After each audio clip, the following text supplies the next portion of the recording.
we're going to have shiny football fields in districts where kids can't read. It sounds funny until it's not funny, until one of those kids that can't read is your kid. And you know that there's no federal oversight now saying, hey, wait a minute, well, you can't use the money for that. If some of this stuff, it feels so chaotic, but it is part of an implementation of Project 2025. All these things were discussed by the people who are in power now. We were dealing with 1 million defaults a year.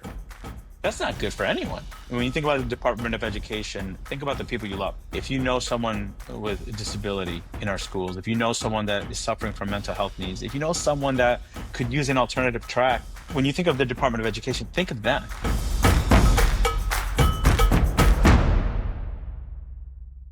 So why should we care if Trump eliminates the Department of Education? There's been a lot of talk about the agency lately, but few actually know how it will affect them or their neighbors at home. Miguel Cardona was Secretary of Education under President Biden, and Sheila Nix was his Chief of Staff, as well as Chief of Staff to Vice President Kamala Harris during her presidential campaign. They join us to explain what would fundamentally change, how it might result in more football fields, and what things would have looked like had Kamala Harris been elected President of the United States. Let's swear into the People's Cabinet, Secretary Miguel Cardona and Sheila Nix. Mr. Secretary, Sheila Nix, welcome to the People's Cabinet. Thank you. Good to be with you, Dan. I appreciate you being here. So there's been a lot of conversation about the Department of Education, as you both well know, about whether it should even exist, what President Trump is doing to the Department of Education. And so I think it's really important for listeners to understand how the Department of Education affects people locally in their communities and what people should be tracking as the main concerns with the Department of Education in this state that it is now, which is essentially Trump trying to close it. So my first question is to you, Mr. Secretary.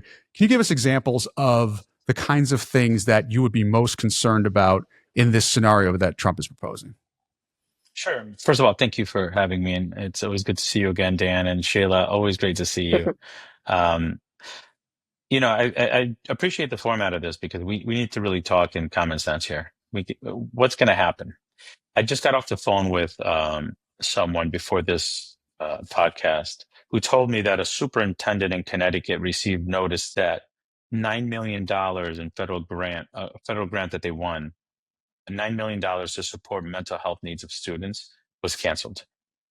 So this district now has to think about how they're going to meet the needs of these students with that grant being pulled.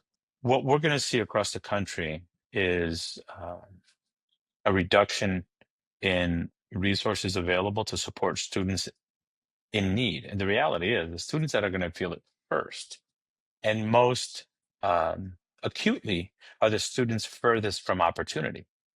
The 26 million students that qualify for Title I funding, which includes rural communities. Significantly. There are 9 million students in rural communities that are going to feel the impact first and deeper. Students with IEPs, students with disabilities. The students furthest from opportunity, the students that need the most support will feel it the most. But everyone's going to feel it. So I hope we get into the conversation to talk about what that means for communities and what they should be doing. That's what's happening based on what took place over the last 3 months. From the federal government, the slashing, the disrespect, not to mention the disrespect to the employees that worked here for 30 years that were given 30 minutes to clean out their desks. So we're going to see the impacts for many years to come. And Sheila, as Chief of Staff, you obviously oversaw a significant amount of the activity within the Department of Education. You were tasked with executing the Secretary's vision. Could you just very briefly go over the areas of the Department of Education that you think are most affected by this and how people should think about it when they're talking to neighbors about the threats to the Department of Education? What I'm getting at is that I want people to be able to say, not just it's bad that the Department of Education is closing, but say, here are the 3 or 4 areas that are really concerning because they touch everybody, no matter what community you're in, whether it's red or blue. Yeah, I would say that the top things would be, and I think Secretary touched on these, 7.4 million students with disabilities, 26 million students from low-income backgrounds, 6 states where more than 20% of their education budget comes from the federal government, 9.8 million students in rural schools, and 6.6 million Pell Grant recipients. I think, as you know, and I think as we saw when Secretary Cardona and I were at the Department of Education, the higher ed piece of the Department of Education, where students can do FAFSA applications, get Pell Grants, make it affordable for them to go to college. All of the people who run those programs are gone, and there's already discussion of eliminating Pell Grants. So I think for all the families right now that are getting ready for their students to go to college or starting to think about college, I think that's a serious and immediate impact that people should be aware of. And I think most people understand financial aid in the system there. But for those who don't, can you explain what FAFSA stands for, what that is, and what a Pell Grant is? It gave me a couple of these gray hairs here, to be honest. I'm sure. So look, it's financial aid, federal student aid, right? I want to go a little bit. I want to go into this a little bit because it was intended to give students an opportunity to go to college and open up the aperture of talent in this country. We know college graduates on average make $1 million more than high school graduates over the course of their career. So it's really about economic stability for our country and opportunity for students. So students are eligible up to $7,400 a year, depending on their financial need. President Biden brought it up $900 during his time as president. He was really aggressive, ensuring that there were more dollars for students in great need to level the playing field, right? So, as Sheila mentioned, over 6 million students benefit from that. Over 17 million students apply for FAFSA, and for the students that are not eligible for Pell Grants, they're eligible for loans, right? And without those loans, they can't go to school, many of them, or they have to rely on private loans, which interest rates are ridiculous. This is why we had the debt crisis that we had in this country. That system needs to function better. So 2019, the FAFSA Simplification Act was passed. 2019, remember. Can you explain what FAFSA stands for? It's the free application for federal student aid. So it's basically a bridge for students to have financial aid to go to college. And in many cases, the FAFSA allotment and state matching or whatever could pay for a 2-year school. So you could get could get a credential or could get an associate's degree without having to pay $1.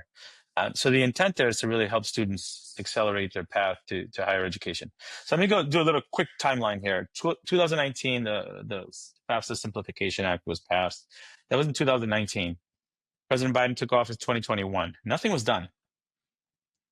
Okay, there was time in the previous administration to do something. Nothing was done. 2021, we come in. I was sworn in March 2nd, 2021.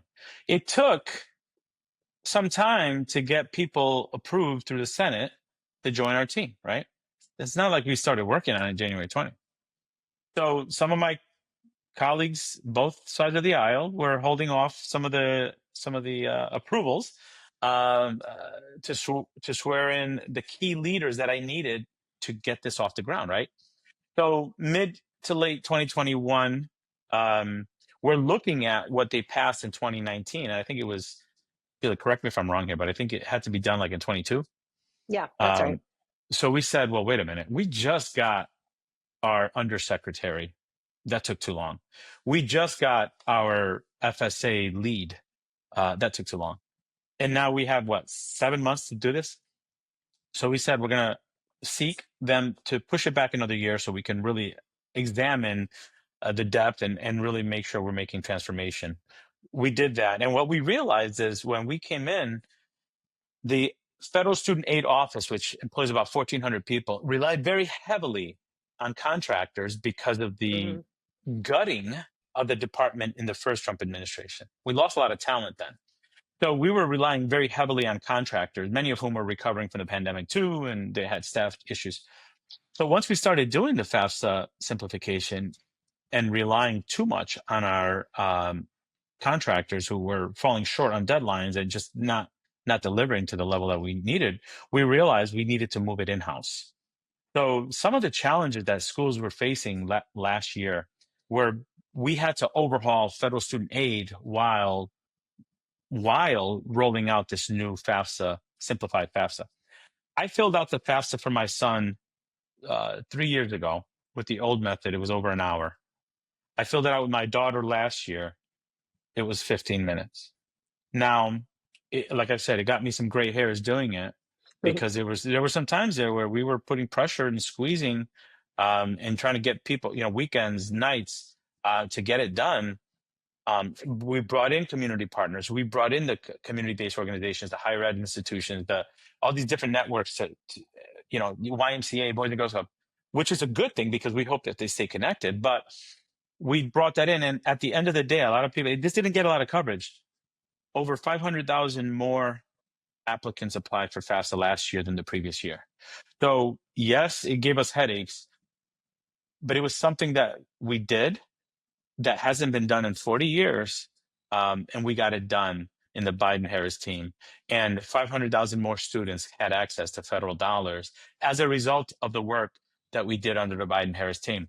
And I share that because a lot of these same people that we shifted and we empowered to get the job done in-house as opposed to waiting for these contractors were let go 3 months ago. So, I worry about not just the Department of Education, but the sustainability of these efforts to provide Pell dollars to students who, without it, won't be going to college. What does that mean for this country? So that in a nutshell is how that went down. I'm proud of the changes that were made there. And that's just the ground level. We have to set higher goals of FAFSA completion so that more students are eligible for dollars. And I think that's the work that I'm really committed to continuing, whatever capacity I can, because of the work that went into transforming FAFSA. So the goal is to have people be successful paying back their loans. Yeah. That's the goal. So what we said is let's create an on-ramp and make it based on their income. As their income goes up, they pay more. Because we were dealing with 1 million defaults a year. That's not good for anyone. So we said we're going to do this income-driven repayment plan. The more you make, the more you pay. But we want you to be successful paying them so that you don't just look the other way when the bill comes, which, So I heard of a story of an educator who was expecting to pay $400 a month. And she's like, okay, I can handle that. But got a bill for over $1,000. And she didn't know, she couldn't even call anyone because there's no one that works there anymore. So it just became a problem. And we're going to start seeing, sadly, a lot of defaults, a lot of people that not sure what to do, wages being garnished, which is going to create economic instability for a lot of people who right now are barely keeping it afloat. I'm still waiting for the magic fix that was promised in the economy. So we're going to be struggling with this for some time. And, I think we're seeing a lot of unraveling, and we're going to see the impacts of that for a while. Mr. Secretary, I wanted to ask your response to, I think, the kind of Trump/Republican talking point around student loans macro. There's this meme out there kind of that, people who are getting their student loans forgiven don't deserve to do it because people have earned their way to loan forgiveness in the past, or that they didn't go to college in the first place, or that they went to school for and they make up some degree name that doesn't sound like one that is of pursuit of higher learning. All as reasons to not endorse the work that you did when you were Secretary of Education. Can I get your response to that? Sure, I contextualize it by reminding folks that debt relief was but a fraction of what we did with regard to higher ed. We wanted to, make it easier to apply for FAFSA.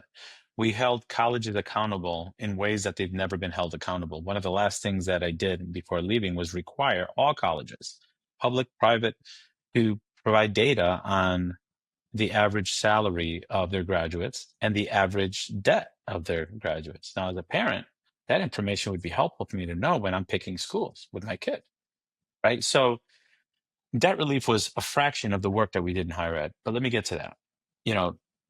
When we bail out the bank industry or the auto industry, airline industry, or help with the trains and the issues that they're having there to make sure that they're running on time. I don't hear boo. When, Congress folks who get over $1 million in PPP loan forgiveness, because they're supposedly business owners and they needed the protection of payment for their employees, and they get this money, loans forgiven, we don't hear boo. When the president suggests $10,000 in debt relief for people whose loans have ballooned because of runaway interest costs, predatory educators, education institutions, then people have a problem. So we provided close to 190 billion in debt relief. I'm really proud of that. Let me just break down really quickly who we're talking about. The first tranche of forgiveness were people who are total and permanently disabled, according to, they're receiving Social Security and they're totally disabled. They have no means of getting the income to pay these. The next tranche were people who were taken advantage of by colleges. So we call that borrower defense. So we had these for-profit institutions that show up, ITTs, the Corinthians, and there were others who basically preyed on first-generation college students. They preyed on the benefits of veterans, and they gave them a degree or a certificate that's not worth the paper it's written on, because they know they could get those folks and put them in debt. So we discharged that while we were also going after those schools for those predatory practices. That's another tranche. Public service loan forgiveness, which Sheila mentioned earlier, that was signed by George Bush in 2007. And it was a bipartisan bill that said, if you work in the public sector, we know you're not doing it to become a millionaire.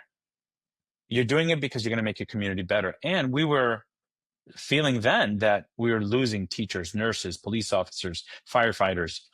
So we needed to incentivize getting into a profession that's going to pay you less than the private sector. How are we going to do that? You work 10 years, you pay your loans for 10 years, your loans will be forgiven. That was what was signed by George Bush in bipartisan support. So from 2007, when it was signed, to 2017, that's 10 years. 2017 to 2021, Trump 1 administration, 7,000 people got it. They created obstacles and denied people. We came in, within 3 years, we had over 1 million public servants, teachers, nurses, everyone that we called essential 5 years ago today, were getting debt relief so that they could stay in the public sector. I can go on countless stories of people who were able to buy a home. And I'll just leave you with one, just so you can know, because we talk macro, but let me give you the micro, just one example.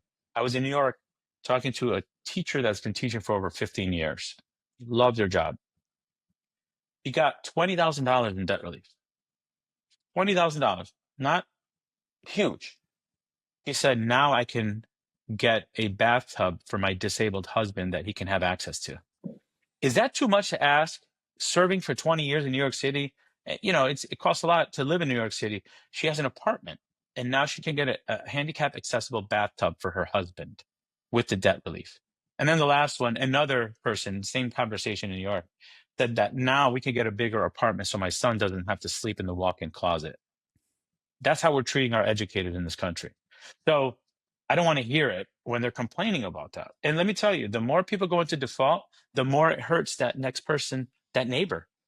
When you can't buy homes, the community is depressed. So, at the macro level, really, it was about stabilizing something that's gotten out of control while we fix the root cause of the issue, which we worked aggressively at. Sheila, you want to add anything to that?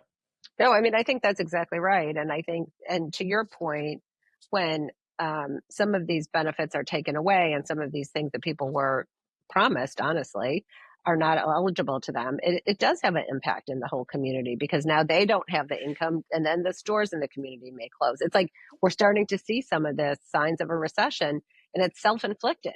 These investments, these weren't giveaways. They were solid investments to help families, help students, and help give people opportunity. I mean, We've always had this idea of the American dream, right? That like you get education. Your children get better educated maybe than you were, and then they can be a really high functioning member of society, and the circuit continues. But now we're really trying to put brakes on people having opportunity, and there's like some kind of understanding in this space we're in right now that like education is not valued, education is not important. Like we know for a fact the importance of education, and now it seems like, I don't know. I mean, I don't know what everyone's motive is, but it does seem that some of this, in an attempt to starve public education, is to really create more of a market to have it privatized. And I think you're seeing that not only in the education space, but in other ways of government. And I wonder if some of this stuff, it feels so chaotic, but it is part of an implementation of Project 2025. All these things were in there. All these things were discussed by the people who are in power now. And I think it's not accidental. It is an execution of a plan that was in place for a long time. And a lot of it is intended to privatize core functions of government. And I think you're seeing this in the education space. And both of you referred to this earlier, but I just want to make sure that listeners understand. Maybe Sheila, if you could start on the technical side, can you talk about how the Department of Education helps a child with special needs? And then maybe, Mr. Secretary, you could contextualize it with like a concrete example of what you may have even seen in the classroom in Connecticut. Yeah, I mean, it's there's actual dollars that go into the schools around the country. So maybe I might turn this over to you, Secretary Cardona, because I think one of the things that we may have missed in the beginning of this, Dan, is that like most of the funding for education comes from the state and local systems, and all the decisions on curriculum and all the other pieces are also state and local. And Secretary Cardona came from running a state and was a principal and superintendent. So he can speak to this very specifically. But what the federal government does around some of the money that we talked about is they go in and supplement in a place where maybe a community doesn't have enough of its own resources to help certain types of students. And that's what's going to be lost now. So it's like you're taking away the fairness for some of these school districts. But Secretary, do you want to talk a little bit about your day-to-day experience with some of the dollars that came in from the federal government? Sure. It's important to realize too that, Congress said over 50 years ago, we're going to pay for 40% under IDEA, 40% of special education costs. I think currently they're paying like 12 or 13%. So give an example of just, obviously you don't have to identify a person itself, but just the kind of. Yeah. But it's important to note that while the federal role is small, it's a fraction of what it was intended to be initially. And it results in those 12% those are dollars for students' IEP. So if a child with autism needs additional support or, ABA therapy, or you need to have a person that has specific training or a degree in a specific way to support students, that's funded through IDEA. If you need a speech pathologist who is helping a child, make her thoughts come out and communicate so that she can be successful in school, a lot of that is paid for through IDEA. Mental health supports, when we are in a youth mental health crisis, and we see IDEA being cut, slashed, not administered well, that's going to increase the need for mental health supports in our schools. And we're going to see the effects of that, not only in the mental health space, but in the academic space. And do you have a story that comes to mind, Mr. Secretary, as a former fourth grade teacher, of the benefits of these programs and how they transform a special needs student? I had a student with Down syndrome that was, we wanted to include the student in the classroom as opposed to being in a separate room, learning away from other kids his age. And that required a paraeducator to be in the classroom to help, make sure that the materials connect with the lesson, to make sure that the appropriate social engagement happens with the students. Without the dollars, the paraeducator wouldn't be there. That student would either be in the classroom without supports, which is not good for him or the other students. The access to a quality public education would be minimized. That's what we're talking about. We're talking about support for kids that need it. And so similar in terms of access to education, you talked about special needs, and you also made a reference, Sheila, to rural education. I want to make sure listeners understand how the Department of Education plays a role in rural education, and similarly, examples of what that actually means in communities around the country?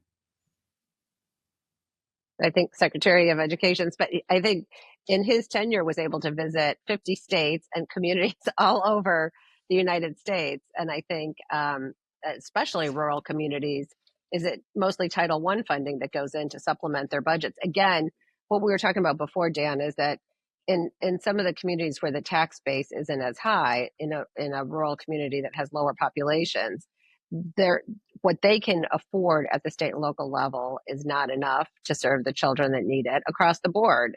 And so the government comes in and helps these rural communities with additional funding. But maybe Secretary Cardona, you can share an example of a place that you visited and saw the impact. Sure. So Sheila pointed out earlier that this is not by accident, that there's an attempt to um, create disruption in public education so that the private option sounds better. And then, you throw in vouchers at the state, and we're basically robbing our public schools to pay for vouchers for schools. Many of these schools wouldn't accept that student with Down syndrome that I'm talking about because it costs more to educate that child. That's where we're going, right? But that issue is compounded in rural communities where rural communities only have what their local neighborhood school provides, right? There are not a lot of options in rural Kentucky as there are in New York City. So the impact of what's happening will be felt greater in rural communities. When I visited a rural school in Kentucky, I spoke to the students about college and career pathways and how important it was to make sure that we're not forgetting our rural communities when we're talking about giving them a skill set that they could use to get some of these high skill, high paying careers, right? Now, many of them were like, well, does that mean I have to leave Kentucky? And my answer is like, no, you develop that skill set. There's two options. There's, once you have a skilled workforce, businesses want to go places where there's a skilled workforce, right? But also many of these high skill, high paying careers are now, they could be done remotely, whether it's cybersecurity or things like that. So giving those students the same opportunities requires an investment in rural communities. And if we're cutting Title I, it's going to impact them the most.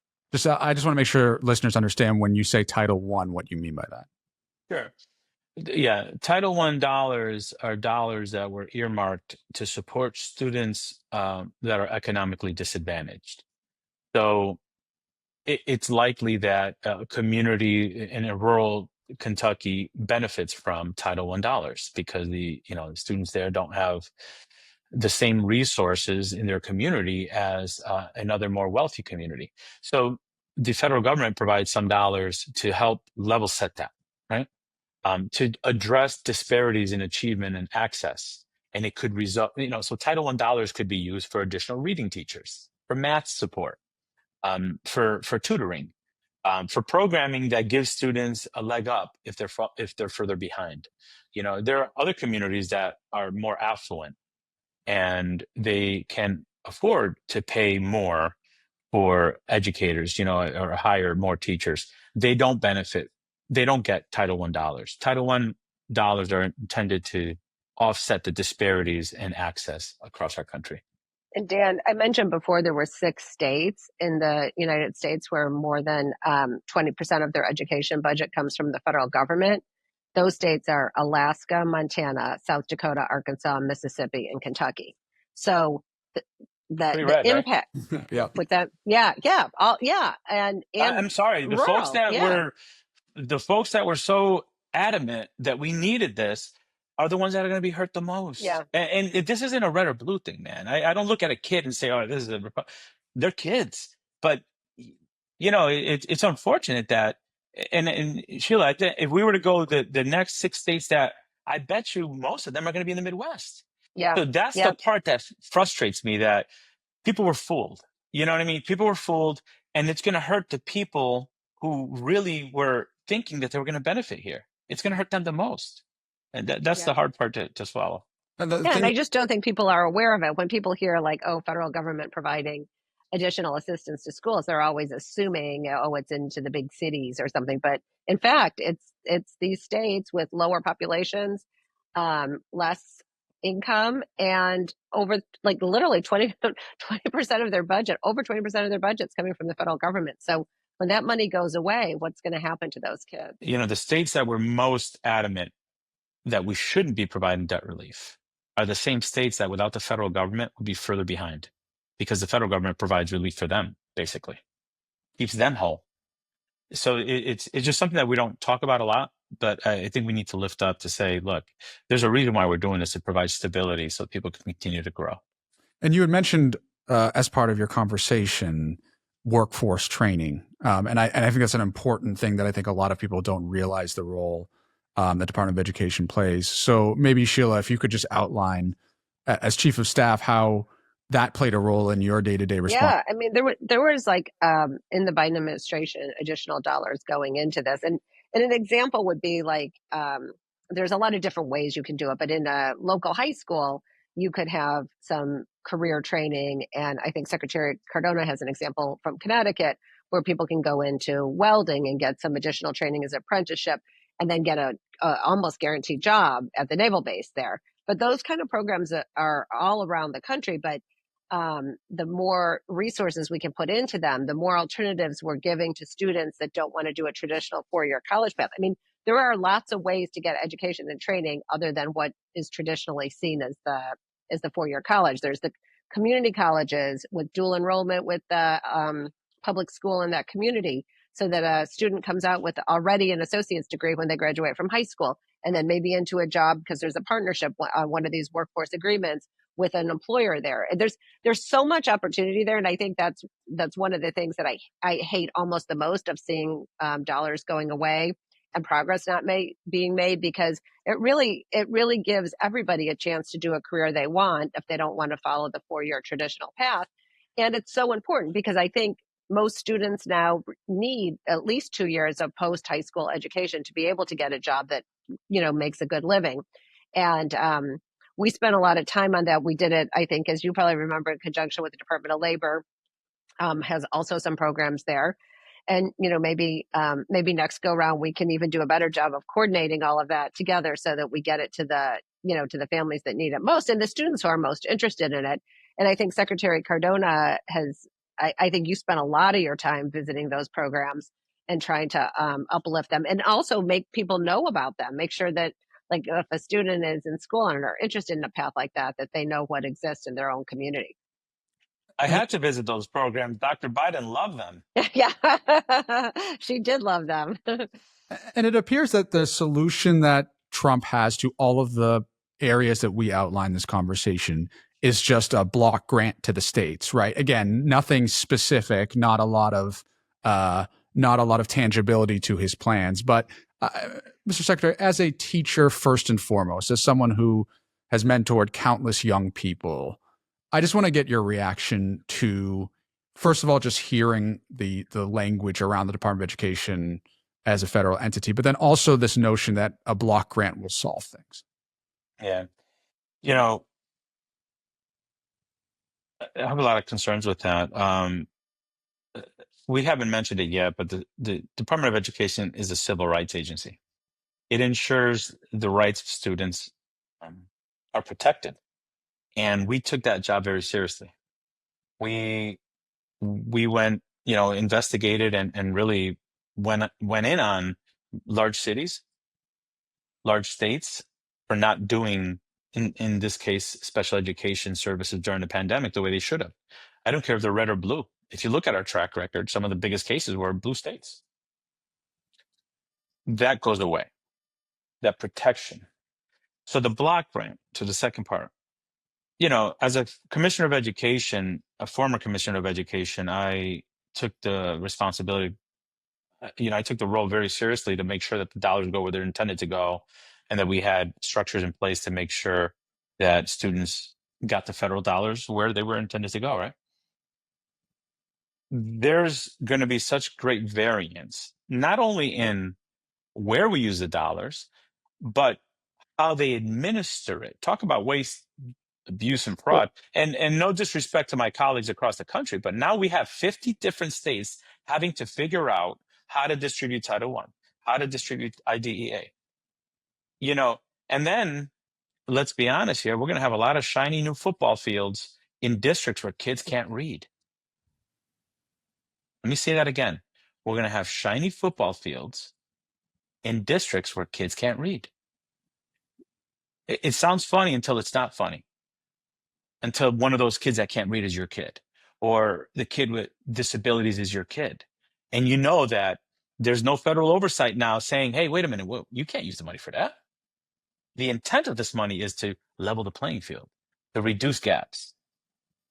But, so not to say that I don't have confidence that states can be more innovative in some places, but look, the money was intended by Congress to do specific things.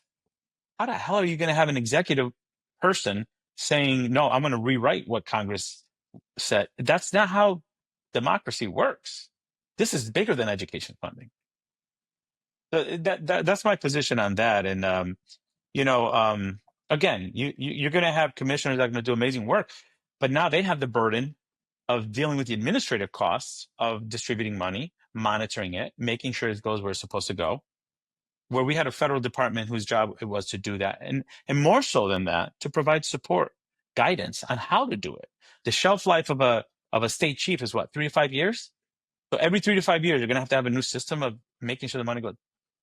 It's a recipe for disaster. Well, one of the things, Secretary Cardona, I think that you really brought to the Department of Education right from the beginning is you said we're a service agency. So we are a service agency in furtherance of helping students, helping the states, helping anyone who wants to get these dollars out to the appropriate place. And I think when under your tenure, that was the approach. It wasn't coming in and trying to punish people for, a lack of oversight. It was really like, how do we get this done? How do we make sure that the students in the local communities in this across all the states are getting what they need? And how can we help them do that? And how can we help the superintendent do their job? And how can we help the governor do their job? And that was the approach we took. Yeah. And I think was very successful in getting the dollars out effectively. Look, I have confidence. I always say I never bet against America's educators, whether they're chiefs, superintendents, principals. Yeah, we always got work to do, but this is really putting them in a weird spot with these block grants. Now you're going to have boards, deciding things without the understanding of what's best for students. And you're going to be putting these superintendents and chiefs in a tough spot. So, Sheila, you mentioned a little bit. I always believed principle of reciprocity, support and accountability have to be equal. And what's being lost here is that the support piece of it is going away. We put out more guidance around mental health, around how to close gaps, how to reopen schools. We put out a lot of guidance with the dollars to support. We lifted up what's happening in Ohio. New York could learn from that, or in Nebraska, they're doing something really well. Let's focus on that and create a national model. There were many times I brought leaders into the White House when we did national convenings around what's working in our schools. Well, you do the block grants, just send them out and just kind of look the other way. We need to come together around best practices and be efficient instead of having 50 states working on the same problem, but just not talking to each other. The role of the federal government is more than just accountability. It's about providing support, lifting and supporting our education leaders to do their jobs and trusting them to do their job, but also making sure that we're providing the cover to say these dollars have to go to this, as opposed to having it distributed in places where now they're deciding, maybe different use for those dollars that Congress didn't intend for that to be used. And Sheila, in addition to being chief of staff at the Department of Education, and I'm sure working for Secretary Cardona was wonderful, other opportunity as chief of staff to Vice President Harris during her campaign. So we could go on very long about her vision, alternative vision for the country. And a big part of this podcast is about talking about what we should be espousing as the vision for the future. But if you could just very briefly talk about how you and the vice president viewed the future of the Department of Education should she have been elected, and what we should continue to be aspiring for. Yeah, her goal was that education is part of the vision of the American dream, and that every student, every family should have access to high quality education and alternatives like the career 4-year workforce path, including workforce development, where students have an opportunity to do something other than the 4-year path. She spent a lot of time on that investment in small businesses working with local communities and students to to give economic opportunity across the board. I think she did during the campaign, but also while she was vice president, economic opportunity tour, making sure that students have a way to achieve, not just like get by, but really achieve and be successful.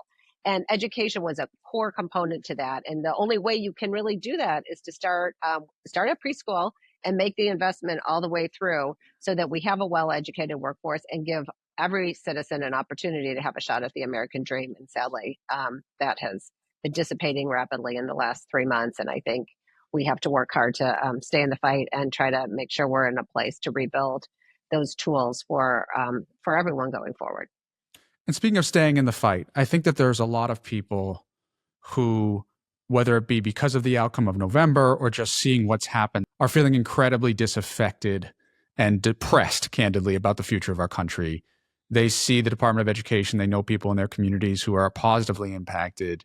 They're feeling incredibly disempowered and maybe even thinking about checking out. And so my last question to both of you is, if you had 1 minute with one of those disaffected voters, A, what would you succinctly say to them about why they should continue to fight for making sure the Department of Education doesn't go away? And B, what else would you say to them to get them excited again about being a part of the entire civic process? And Secretary Cardona, I'll start with you. What I would say is I'm an eternal optimist, and it's hard to see what's happening to the Department of Education. It's hard to see what I know will happen as an educator, what will happen all the way through to the classroom. But I'm confident that we're going to come together. That's what we do in America. That's what we do as Americans, right? I said before, I never bet against our schools. I never bet against our educators. They're there because they want to help kids. So, and then the other point is, we've weathered a storm before. 5 years ago, we were all sitting in our basement trying to figure out how to do this, reopening schools, right? And we got it done. And I'm confident that we're going to use that same resolve and we're going to come together.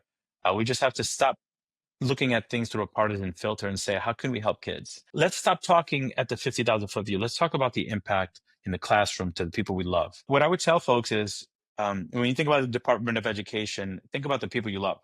If you know someone with a disability in our schools, if you know someone that is suffering from mental health needs, if you know someone that could use an alternative track to college and career planning, or someone that wants to go to college but doesn't have the money and could benefit from FAFSA or benefit from federal student aid, when you think of the Department of Education, think of them. You need an organization that's going to help make sure those students get what they need. That's what I would tell them to think about. Yeah, I agree with that. And I think most times when you talk to parents and families, like they personally understand the value of education. So we have a lot of people on our side.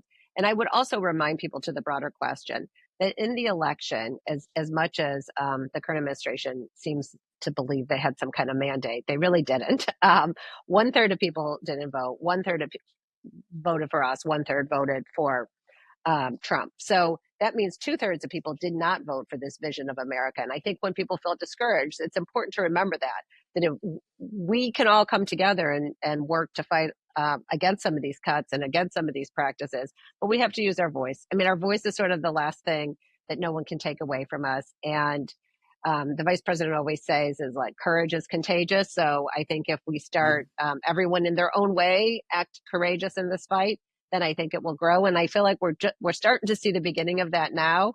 I think everyone needed a little bit of a rest, but I think the time for resting is over. And it doesn't have to be big, huge things. Like Secretary Cardona said, it's like, do something in your community. If some services are being cut on tutoring, go tutor some children. And then all of us coming together on that shared vision, I think, will then push back at where we are right now. Sheila, next, Secretary Cardona, thank you for coming on the People's Cabinet. Thank you, Dan. Thanks, Dan. Take care. We hope you enjoyed this episode of the People's Cabinet. If you did, please like, subscribe, ring that bell, and put in the comments below who else you'd like to see sworn in. And stay tuned for new episodes every Tuesday. Let's go.